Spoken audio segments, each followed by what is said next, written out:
Welcome everybody. It is Jeff Scott. It is about 10:30 on Saturday, 11/24/2012, and welcome to this week's version of my weekend review. My contact information is there if you'd like to reach out to me.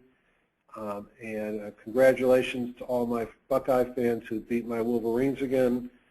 Being that I live in Columbus, Ohio, in the land of the Buckeye, and I went to the University of Michigan, I now have to face the wrath of another 12 months of being on the wrong end of the score. So congrats, and please be nice to me.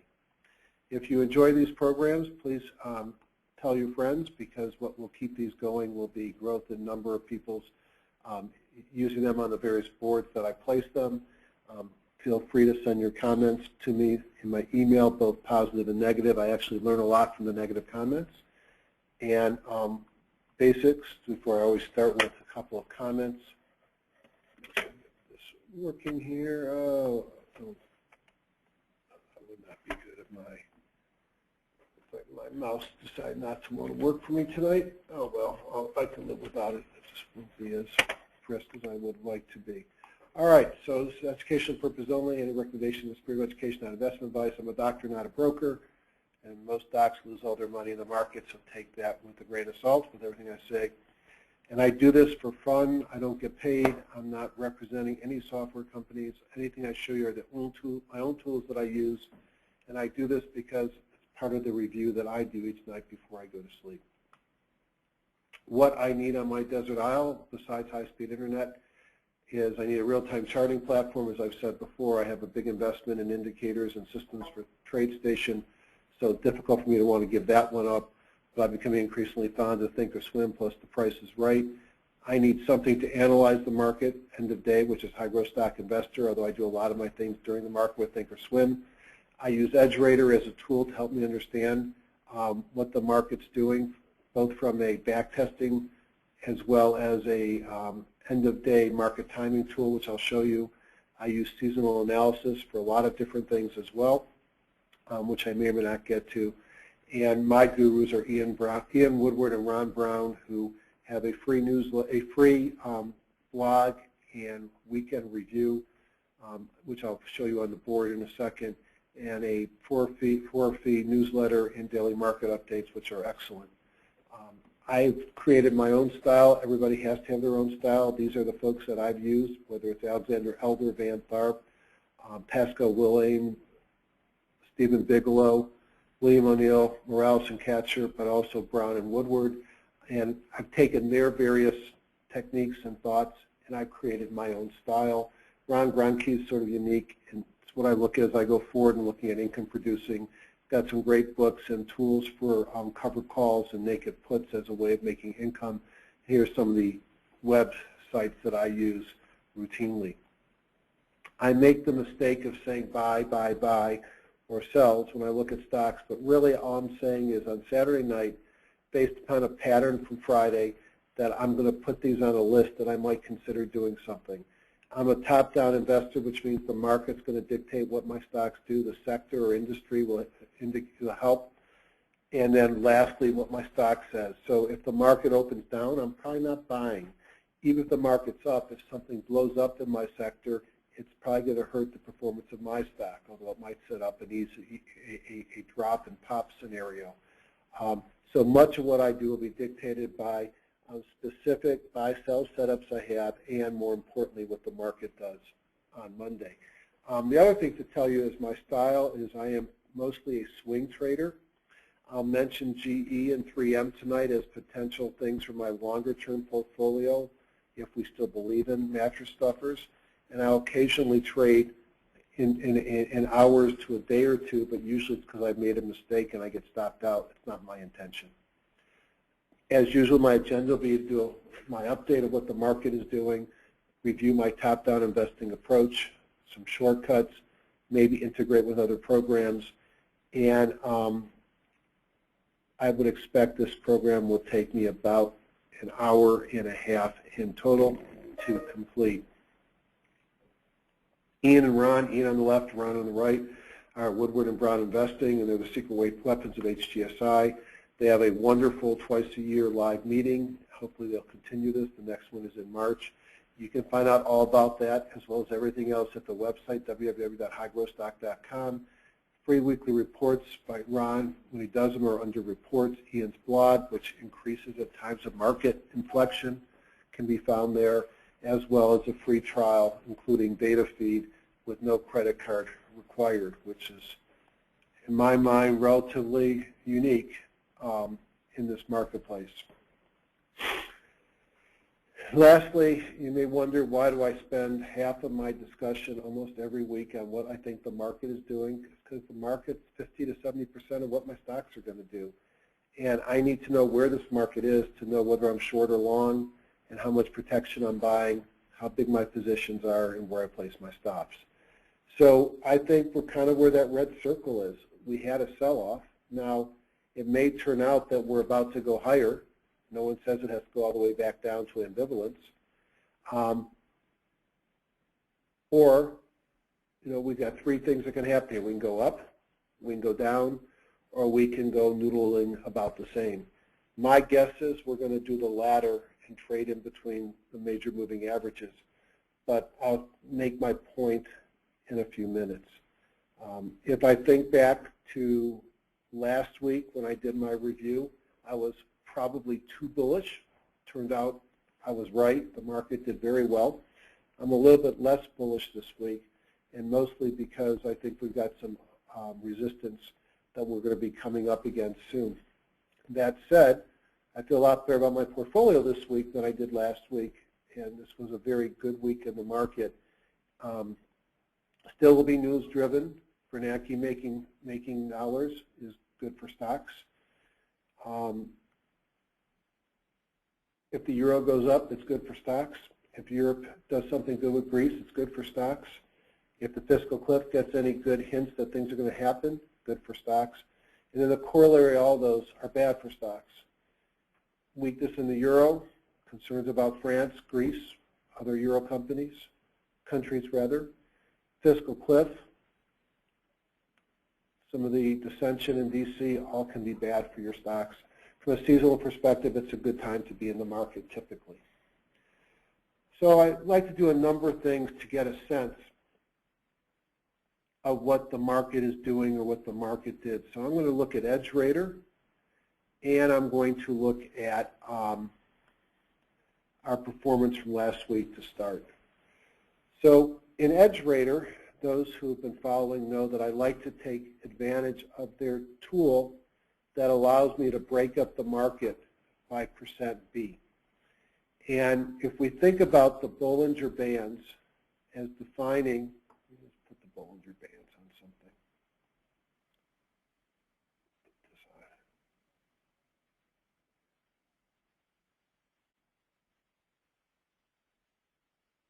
Oh, how do I put it on this one here? Let me see if I get it to. All right. So I just added into EdgeRater the Bollinger Bands. And the Bollinger Bands, as I understand them, are a moving average and with volatility bars above and below. And these volatility bars will capture over 90% of the action of a stock. And that very little time will be spent above or below these volatility bars, or these channels, and these channels widen and narrow with decreased or increased volatility. If you take the bottom of the band as 0, and the top as 100, and the mid as 50, you can assign a value to the closing price of every stock. If I close right on the lower band, my %B is 0. If I close right on the upper band, my %B is 100. If I close below the lower band, then I'm a minus. And if I'm above the higher band, I'm plus 1 point, or 110%, 120, whatever that percentage is. So if you tell me a stock %B was at 0.5, I know it closed right on the midline. If it's 0.2, it's down here. If it's 0.7, it's up here. It turns out if you take an entire market and map out where the stocks are, you can get a good sense of the health of that market. In a bull market, there's a tendency to bounce between that upper and that middle Bollinger Band, while in a bear market, as we've just experienced with Apple, between the lower and the mid band. So knowing how many stocks are at the top or the bottom will give you a sense of the health of the market. So one thing I can do with EdgeRater is I can do that very quickly. And it tells me that, I hope, here we go, that 64% of the stocks on Friday were above the midline, the 0.5, and 36 were below. And if you look at where the stocks fell, the majority of the stocks, as you could see, were above the midline, and even almost 9% were above the top line. Now, if I go back a week, you could see that 80% were below the 50% line, and a much higher percentage of them were sitting down at the lower part of the bands. Now, if I go even before then, you can see how oversold we were and why I was pretty optimistic on Friday, or this weekend, that after we had that bounce on Friday, we went from 86 to 81, but more importantly, we started to move to the right, that we were starting to go back to a less oversold and a better feeling market. Now, we're not overbought by any means, but you'll see on some charts why I have a little bit of concern about how much more this will run. Another thing I'd like to look at is my performance. So in school you get a GPA, and HGSI you get a GPA as well. And you can look at, you can set up various groups of stocks or indices and measure their performance over a period of time. And it's very simple to do, and I've demonstrated it on prior webinars. And what I like to do is compare my stocks and the stocks I buy versus the S&P 500. So here's all the different groups that I follow. And what I can see is, boy, they're almost all black except for one stock and one group that was down minus 1.7. My bear groups were down at the bottom, which is what I'd expect, but even they performed pretty well. The S&P 500 was up 3.22%. The stocks that I had on Monday, whether I kept them for the week, and they're not necessarily all equal positions of $5,000, but they were up very strong at 3.06%. The IBD 50, 2.81, the HGS 100 at 2.53. And this tells me that our kinds of stocks had a very, very good week. And the stocks that I identified last week, this is probably one of the best weeks ever. 47 stocks I picked, 43% or 91.5 were positive, and they were up 3.73%. Now, I break my stock picks on a weekly basis by different types. Breakouts, leaders, pullbacks ready to run, pullbacks waiting for signal, and bottom fishing. And I can go back into that report, and I could see that what was breakouts and leaders, so stocks that have had the biggest run, kept on running, where they were up over 5%, and they were all winners. Pullbacks ready to run performed at 3.76%. Pullbacks waiting for signal, a little bit less than that. And bottom fishing, that's not bad, 2.72%, but actually, even though that's a good number, underperformed the market. So I know why I felt so good on Friday when I looked at my GainsKeeper account. It was a very good week in general for the market, and in addition, it was a very good week for the types of stocks that I talk about and that I buy. So the next thing I want to do is get a sense is, where are we going this week? So what I usually do is I go into Woodward and Brown groups, and I open up Major Markets Plus. I go to top-down analysis. So this is mostly recent technical, but does look at 2 weeks as well, all technical, and rank where the strength of the market is. So my first view of this shows me strength is in the stock market. NYSE, small caps, NASDAQ, much more than the bigger stocks with the S&P 1500 down by the middle. I notice weakness in volatility and weakness in the dollar if that's good for the market. Now, the 5-day performance doesn't look like the 3.73 I pointed out because my Monday was only 4-day performance. So if you look at the beginning of the week over here, you could see a little bit more modest performance because day number 5 was Friday the week before, which was a very strong day. And you could see that the major indices have had a big move of nearly 5% over the last 5 days and had great moves in the last 1 day. Now, I want to look specifically at the NYSE. Now, the NYSE is big and little stocks. It's 4,000 or so stocks, all different sizes. And the NYSE gave us something this week which we don't see that often. And so if we look at the NYSE, it's had a slow move up from September 11 to now, where it's moved from about 7,000 up to 82. So about a 20% move in a little bit over a year.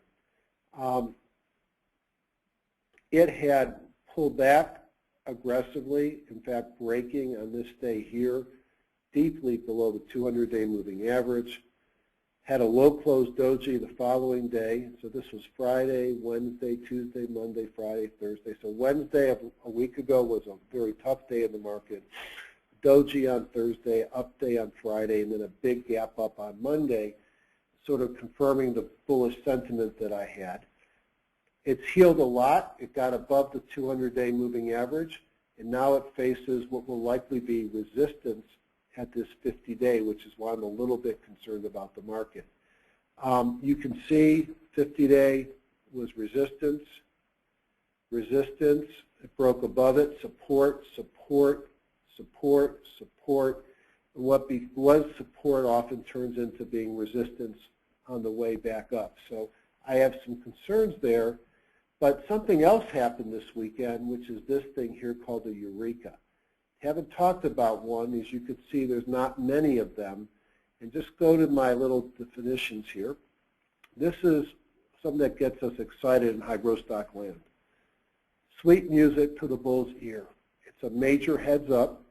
It could indicate a turnaround day after a market bottom or a follow-through day soon thereafter. In times of extension, it might be emotional exuberance, but that's not what we're dealing with today. And it's based upon some extremes in the arms and trim components of the NYSE. Now, since this occurred on day number 4 or 5, depending on which you count as day number 1 of a rebound, is this a follow-through day? Now, the volume overall on Friday was light, but it was a holiday shortened day. And when one compares hour by hour on the NYSE and on the NASDAQ, the volume is fine.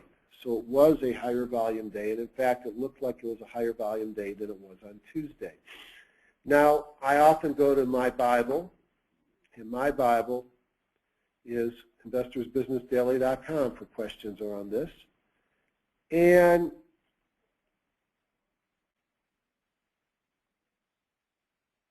what do they say?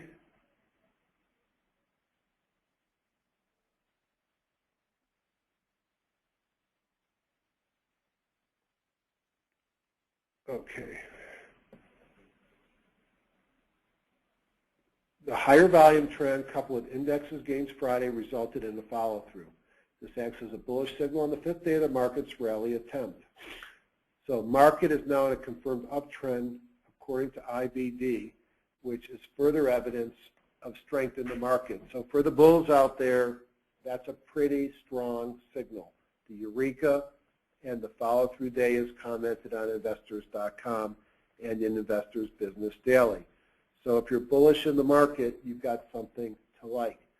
I am nervous about the overhead hit on the 50-day moving average. Let's take a look at silver lead. And if you're an AGQ person, the 3X silver ETFs, you had a great week. As we showed here in the last 14 periods, silver is up 10.7%. It had a big day breaking above the 200-day moving average. This is what we need to see the market do, folks. Is we need to see the market get above the 200-day and hopefully stay, the 50-day rather, the blue is 50.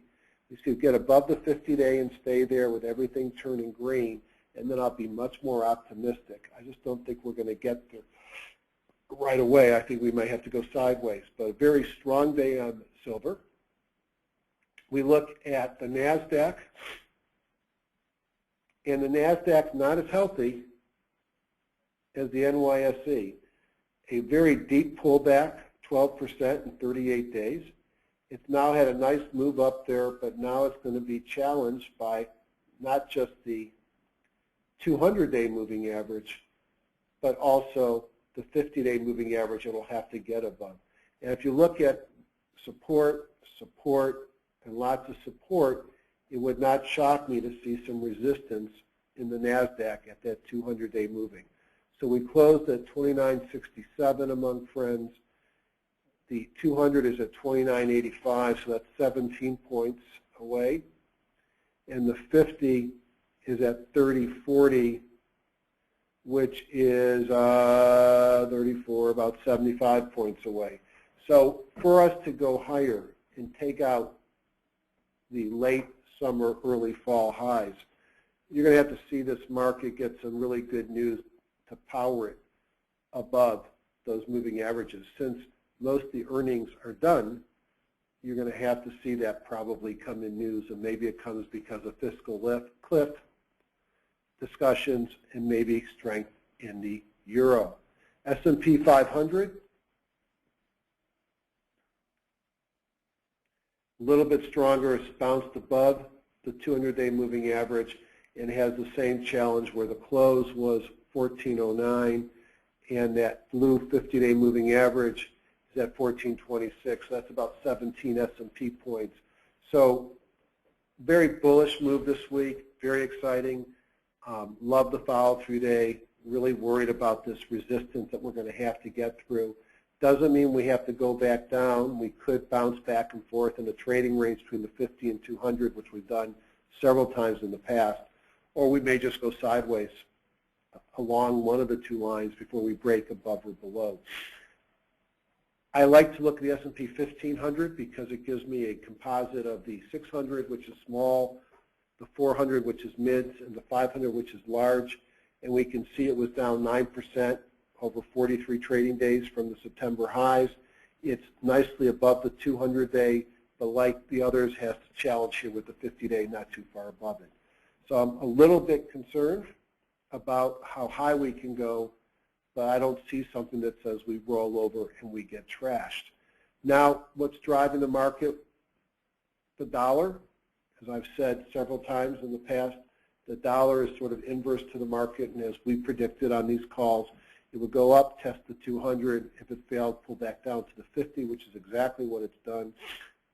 Negative kahunas. If that dollar continues to drop, that will prop up the market. There was a lot of strength in the euro on Friday.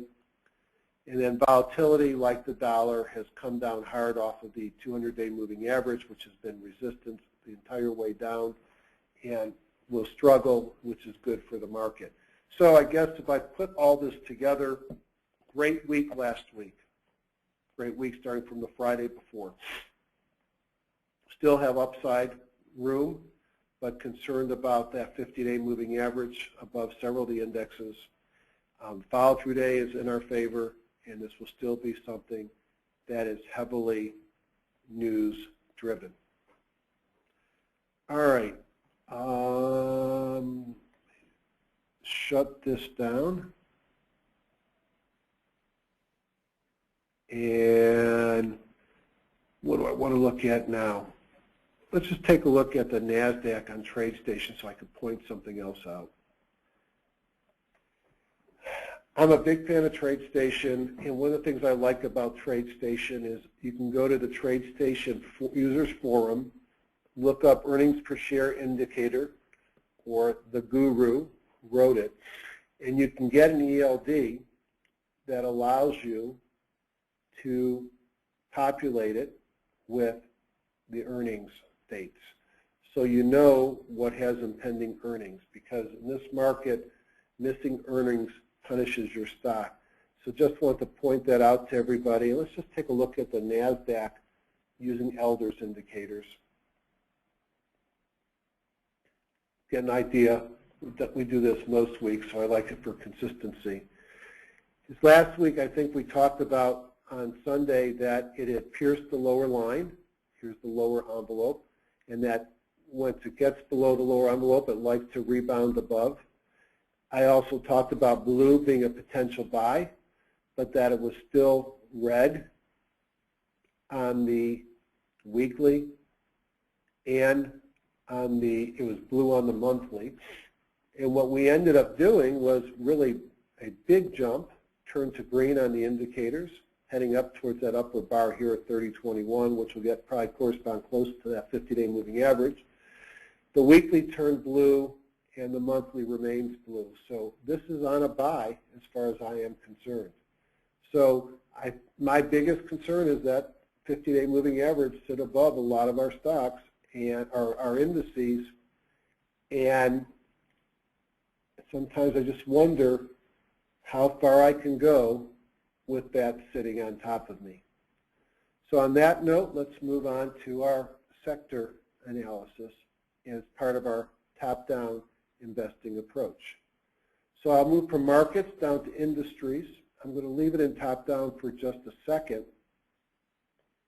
so I can show you that there's 145 industries that made the cut, and that this is showing me the strength over the last 2 to 3 weeks. I don't really want 2 to 3 week strength. I want to know what's working now. Now, in the program, there's a couple of things I could do. I could go into my ranking module, and this is going to raw relative strength, perfect, and this will show me the percentage move by, I didn't just do that, did I? I did. Hold on a second. My bad. This shows me the percentage move. Let me make sure I get this set straight here. I want percent change, and I want this to be 1 week. So I'm going to rank it by percent change 1 week, and you could see that computer hardware had a huge week, so Apple, Dell, building products, Forest, you can see the percentage move. This is 1 week. We can look at what about the last 3 weeks, get an idea of where the strength in the market is. Pharmaceuticals, biotech, refiners, auto manufacturers. So there are a number of different things that we can do as part of top-down investing to understand where the strength is in this market. I'm going to look at 2-day force up, which will be 96 groups, force down, which is 2 groups. And what this tells me is the majority of the groups are positive. For those that haven't been on my calls before and are not students of Dr. Elder, force index equals volume today times close today minus close yesterday.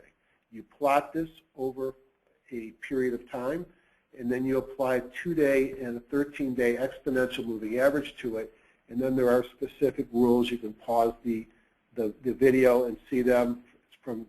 This comes from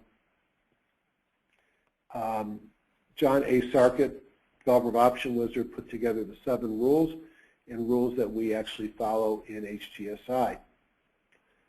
So, 2 days, very new in the market. This is what's happening right now, not what happened 2 weeks ago or 3 weeks ago.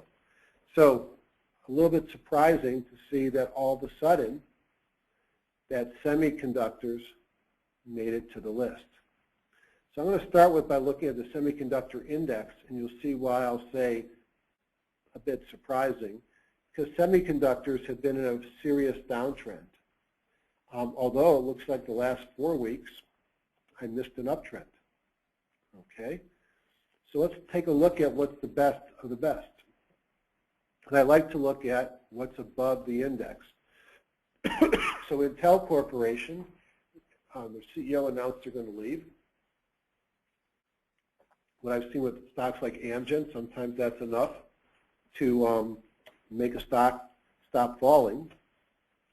And obviously, you've got a lot of overhead supply. People are looking for the stock to come up to get out. You got a 50-day moving average and a 200-day moving average to get over. So I don't think it's necessarily going to be fixed for a while. But this had a big day on Friday, and decent amount of volume, and is certainly the big kahuna in the group. There are a couple of Taiwan semiconductors companies that had a big pop. You'll have to do your own research. This is one. We'll talk about another one later, I believe. And you can see kahuna, so big momentum coming in. Everything is green. Doesn't look like a whole lot of earnings momentum, but a lot healthier chart, although a gap up here, than we saw with Intel. Small dividend, PE of 16.7, and a growth rate that's above the PE. See if there's anything else I want to point out in this list. I think there was. Serious. If this group starts to run based upon what I like to buy, this is probably one of my favorites. And why is it one of my favorites? It's one of my favorites because it's got fantastic earnings per share growth. Trades at a multiple of about 18.5 and a growth rate of over 150. That's not too shabby. And it's had a fairly profound pullback, give or take, among friends, of about 40%, living on the 200-day moving average. Now I'm bothered by these turn-down moving averages. It's got a lot of overhead supply. It's going to have resistance here. But I think that if semiconductors start to become leaders, this is a place that I might want to be looking, and it's healthier to me than Intel. And let me see if anything else made me happy on my look. And then Mellanox is probably another opportunity. A much more expensive stock, was a darling before they missed their earnings. Has had a chance to heal a little bit since their last miss. Great earnings per share growth. Multiple of 35 has come down quite a bit. That may also be a leader again, one that I'd probably put on a watch list and wait and see what happens. Go back here. Communications equipment, don't really love this group, to be honest. Probably driven a lot to the top by a couple of things.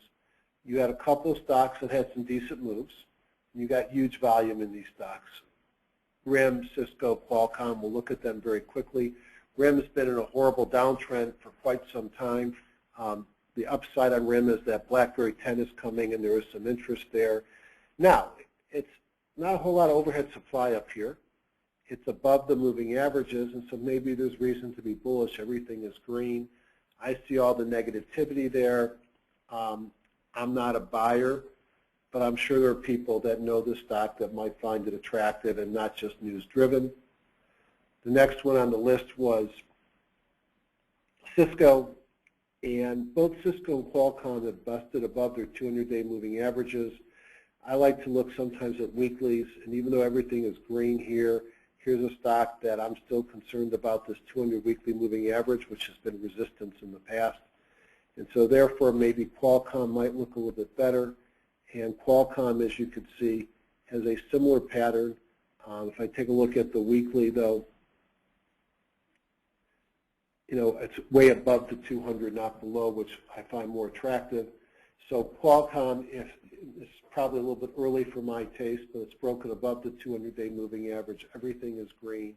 It makes money, and if technology continues to break out, it might be a place that you want to be. We'll look at a couple of groups, plus and long, as we usually do. Computer hardware, as much as I want to be a bull for Apple, gosh, I don't know what to think. We were sitting with Gil Morales and Chris Katcher giving a talk on Friday. Wow, what a great catch in USC game. And during the talk, they started to talk with, do you want to be buyers? And that's about when the market for Apple was in a free fall. And then all of a sudden, the market turned. And at the end, they talked about how much they would have liked to have played that move. Now, some people came out this week and called this a generational buy on Apple. I'm not convinced. it certainly put in a hammer with a kicker. Everything looked great this week. Problem is your earnings per share growth are slowing down, and there's a lot of great companies like DEC and Univac that stopped being great, Dell, Hewlett-Packard, and stopped getting the multiple expansion and started getting a discount to their earnings. And I wonder if we're not going to see the same thing happen here. You know, I'd like to think that the loss of jobs didn't hurt the company, but look at the earnings per share growth before he died and after he died. And it's a little bit difficult for me to believe that we're going to get back anytime soon to $700. Hope I'm wrong for those that are long it. I think we're going to have this 50 come down to this 200 and cause a nice area of resistance, but it's still another move of 30 to 40 points from here, so we'll see what happens. I'm not a fan of Dell, currently a bottom fisher at best. Had a big day on Friday, but it's got a long ways to go before I would find it interesting. A couple stocks here did get attention in my review.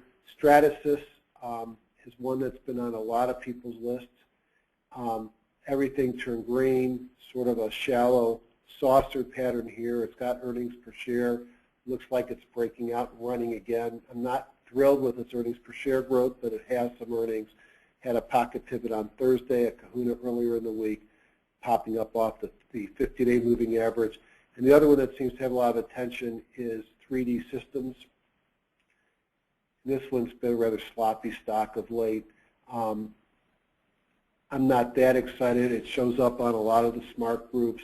It had a good week. A lot of red here. Does have good earnings, so this might be a place to play. I just don't know this stock very well, and it's kind of sloppy here. See if we can find some things I like. I do like pharmaceuticals. Let me point out a couple. One of them is Vivus. So this will go in the speculative play, and there's two. One of them is called Vivus. One is called Arena. And the reason why I'm going to tell you to look at these is because of this news report.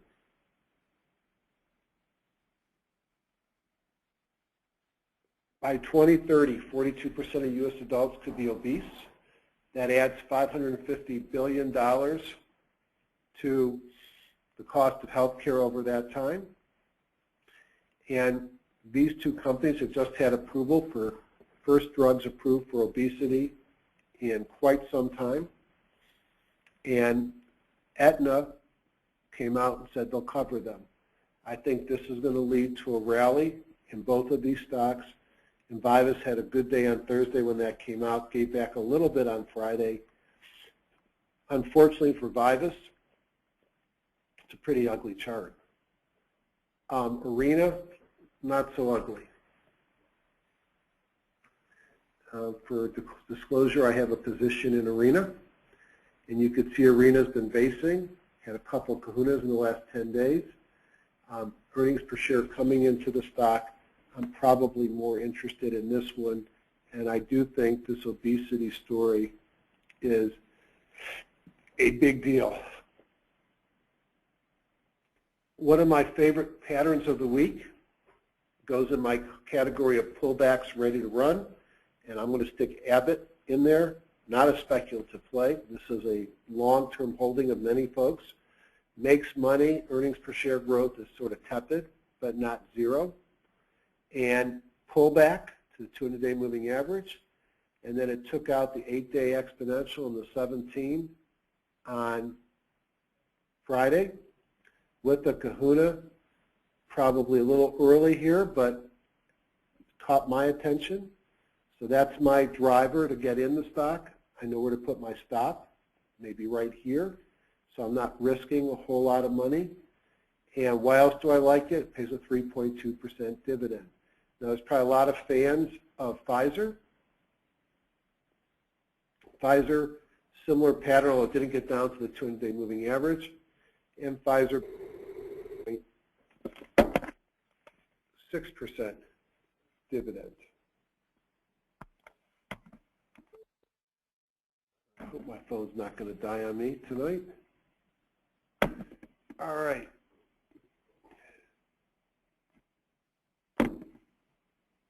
Other things in this list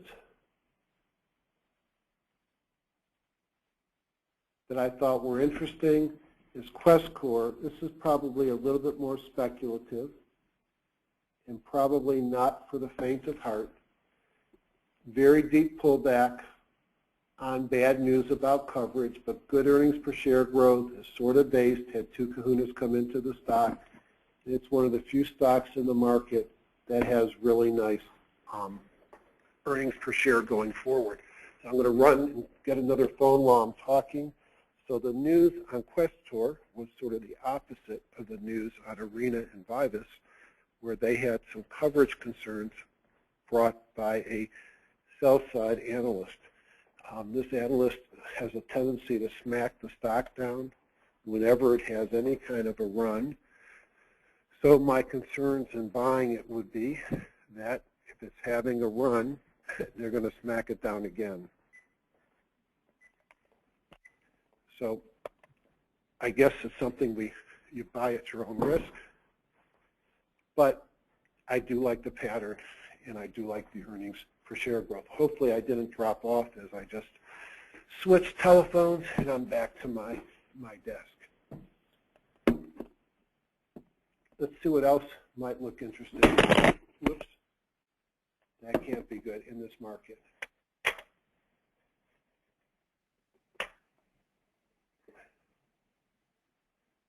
I'm going to go back here.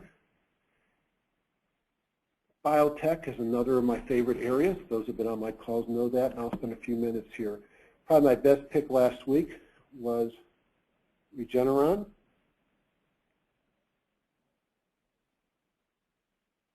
And as you can see, Regeneron last week had a huge move.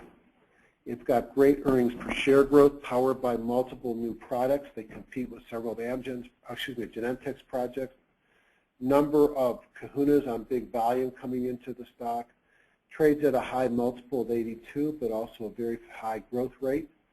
And this is certainly one that I think is a not highly priced stock, and one that I find to be quite attractive. Highly priced on dollars, but not on multiples. Amgen is the leader of the bunch, and it's been basing for quite some time. I'm going to ignore this earnings slot here and pay attention here. High growth rate in a big biotech granddaddy, basing, perhaps getting ready to take off again. Gilead has been the king of HIV and hepatitis. It had a nice run with some recent data here. It's got earnings per share coming back into the stock. I'd rather buy it when it's not as extended, and hopefully it will get another chance down at the 50-day moving average, which is why I like pullbacks, because this one's a little bit trickier for me to set my stop. Celgene is another one of my favorites that I've had several calls on over the last year. They just had an expansion of their Abraxane label. They've got another drug that will get approved in the next couple months called pomalidomide. Had a great buying opportunity when it pulled back to the 200-day moving average. And you can see potentially getting ready to run again. Some of these special stories here. One of them is Onyx. Onyx has pulled back, had a couple of new drugs on the market that are not being factored in, I believe. I think this is a strong buy on pullbacks, and we've got our pullback.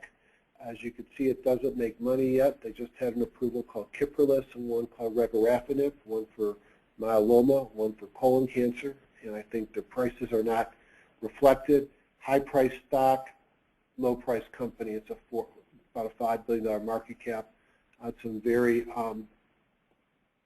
potentially big products. Two with approvals circling, one's Ariad.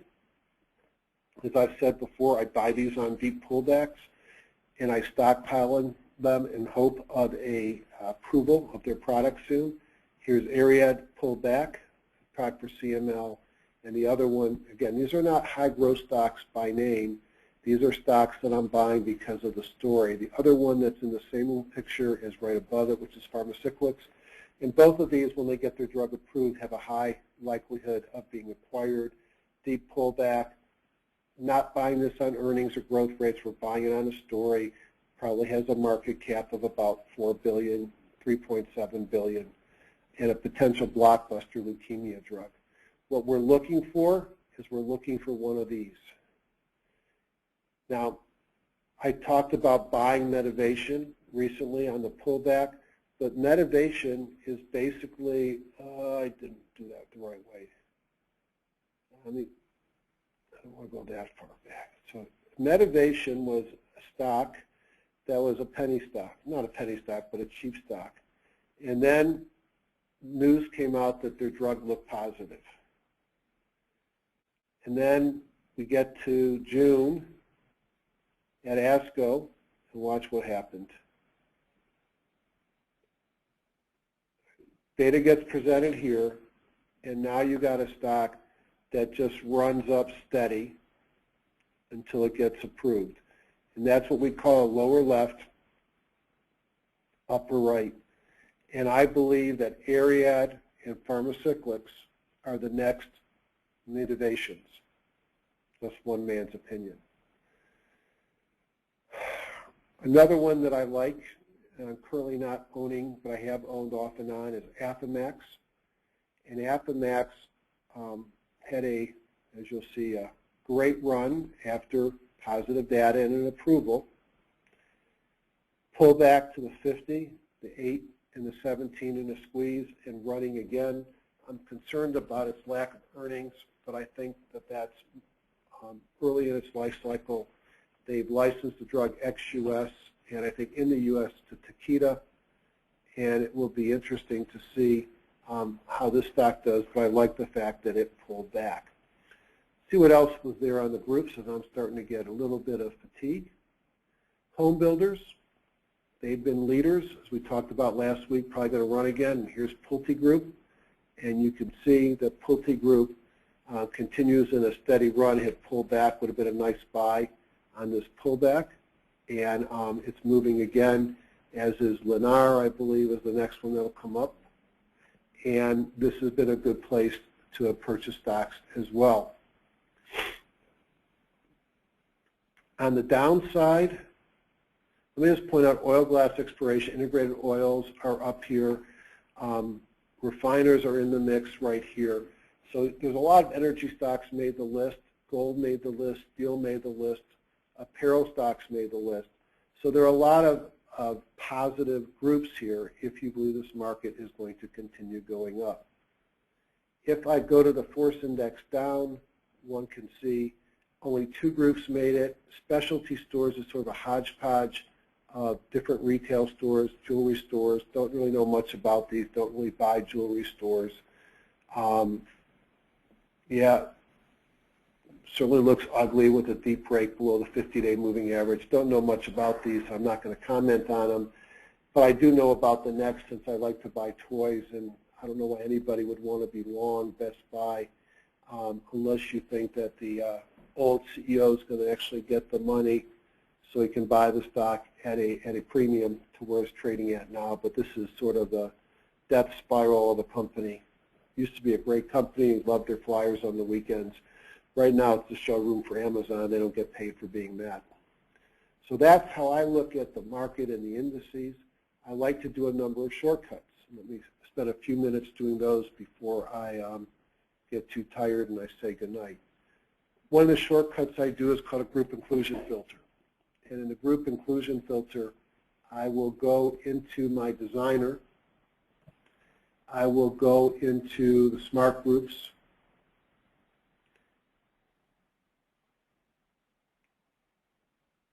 Tools, group inclusion report.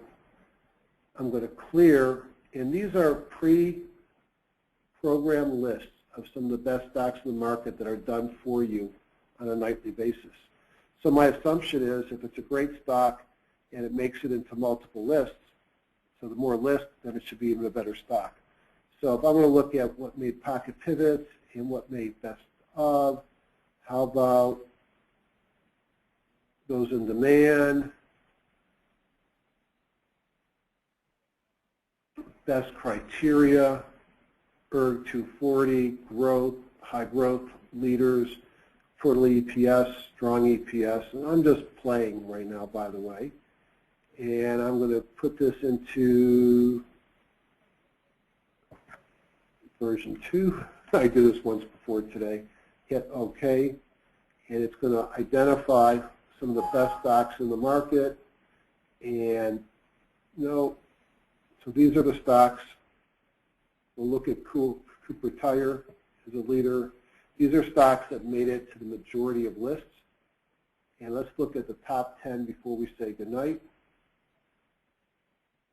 which are listed here as version 2.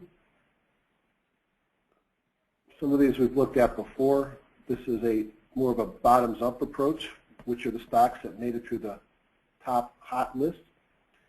Cooper Tire, lower left, upper right, everything is green. Amazing earnings per share growth, trades at a dinky multiple of 8.7, pays a small dividend. Obviously a cyclical company, highly tied to the economies of the world. But what's not to like right now? I'd have to do some research and understand if there's any looming headwinds. But I love the earnings per share growth. I love the small multiple. I love the fact it's all green. It's a little bit close to the top of the high jump. It's extended, but one that looks attractive. CVR is a refiner with an ethanol play. Pulled back to the 50, gave me a kahuna and a move up, which would have been a strong buy here. Got a doji up at the top here, high close doji, so it's probably setting up potentially an evening star on Monday, which would not be a place that I want to enter. Although if it opens up above that and trades above that, that negates it. Great earnings per share growth, a little bit extended. Dillard's is a retail stock, lower left to upper right, certainly a leader. Everything is green. I disregard 2 quarters out. Has had good earnings per share growth, trades at a multiple of 15, pays a dinky dividend.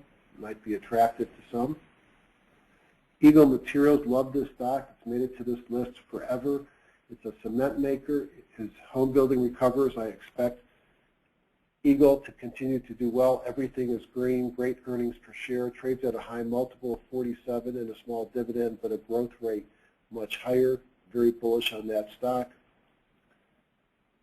Flagstar, I mentioned this last week. This is a bank that has huge earnings per share growth. Trades at a very teeny-weeny multiple. It's a turnaround stock. It actually had a reverse split. It looks very attractive right now from a multiple perspective.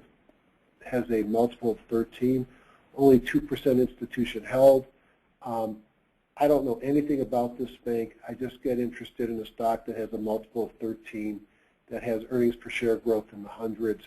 Obviously, it's got fleas somewhere. Do your research. Howard Hughes Corporation, it's a REIT, I believe, REIT. It's going sideways to catch up to the 50. Don't know anything about it. Don't usually buy REITs, so I'm going to skip it. Namtai Electronics is another Taiwanese semiconductor manufacturer. First stage, second stage breakup, sort of a flag. It's going to run again. Everything is green. Great earnings came into the stock. I'd want to do some research and make sure that there's a reason to think that those are going to continue.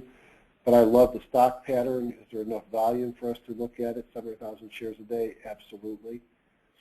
As I said, we'd see another Taiwanese electronic stock. Here's our Regeneron, the biotech stock, which is at a powerful up move after a pullback.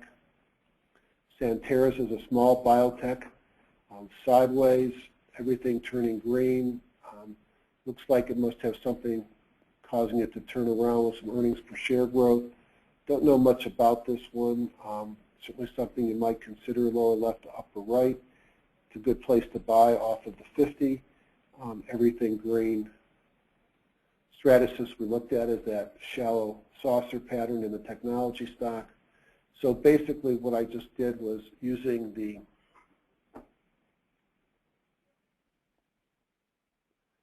group inclusion filter in some of the smart groups that are pre-set for you, was able to find some leaders.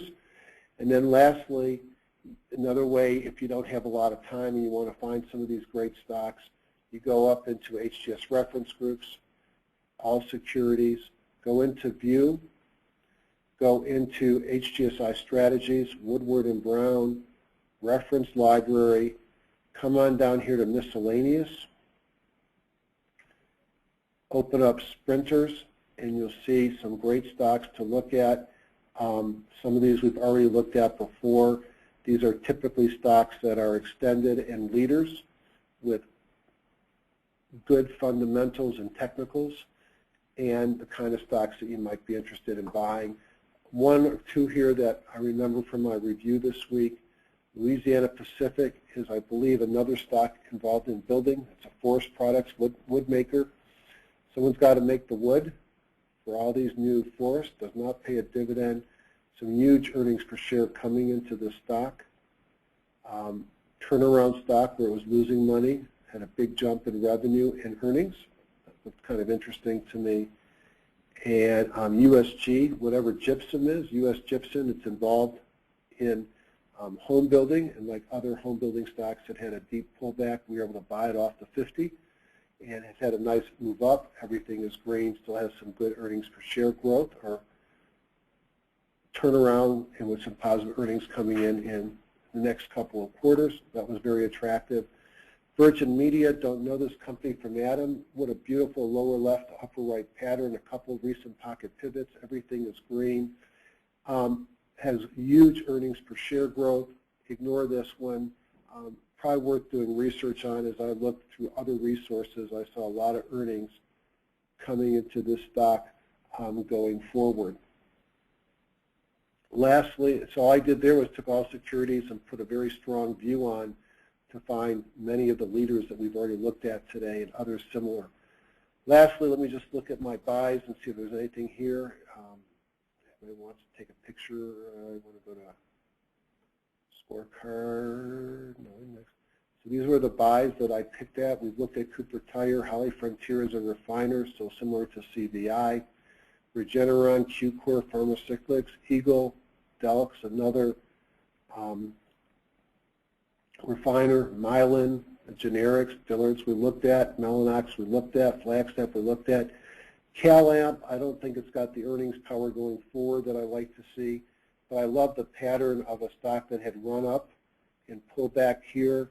And if I saw a Kahuna or a pocket pivot come in here with these earnings per share that are around the corner, I'd get excited and probably be buying. So something you might want to take a look at on this one. And anything else I want to point out on my list of potential buys. I think we've spoken enough tonight. I'll just leave with a bottom fish, Safeway. I don't normally bottom fish, but if I can find quality companies at what I hope will be long-term lows, I get excited. So here's Safeway. Boring grocery store chain. Why am I showing interest in Safeway? Well, you see all the weekly pocket pivots, whatever they mean, but it had a couple of kahunas, came off of its 50-day. It pays a fairly substantial dividend, looks like a safe entry point, makes money, has earnings per share growth, trades at a single-digit multiple. And then I mentioned Abbott, and before I go, let me just show you two other mattress stuffers, and then I'm going to say goodnight. GE, fairly deep pullback, bouncing off the 200, going to run again. It makes money, trades at a multiple of 14, so its earnings per share growth is a little bit less than, a little bit more than half the PE, so it's not more than twice the earnings per share growth. Has a 3.2% dividend, and then the other similar attractive stock was 3M. And here's the 3M pattern, and you could see similar pattern pull back to the 200-day moving average, Kahuna coming off of it. Not much growth, but does make money. PE of 15, dividend 2.6. Both of these may be given good times to buy these stocks if you're into mattress stuffers. So a little bit less bullish than last week, a lot less exciting setups than I saw last week. Concerned about the overhead resistance at the 50-day moving averages. But that said, it's hard to not smile with the week we just came off of if you're bullish. And you know, this market may have may have the ability to run even further. it can get through that 50-day moving average, and then that will turn into support, which will be very nice. So trade the market we get, not the market I think we should get. Have a great week. Enjoy the rest of your Thanksgiving holiday. Thanks again for joining me, and good night.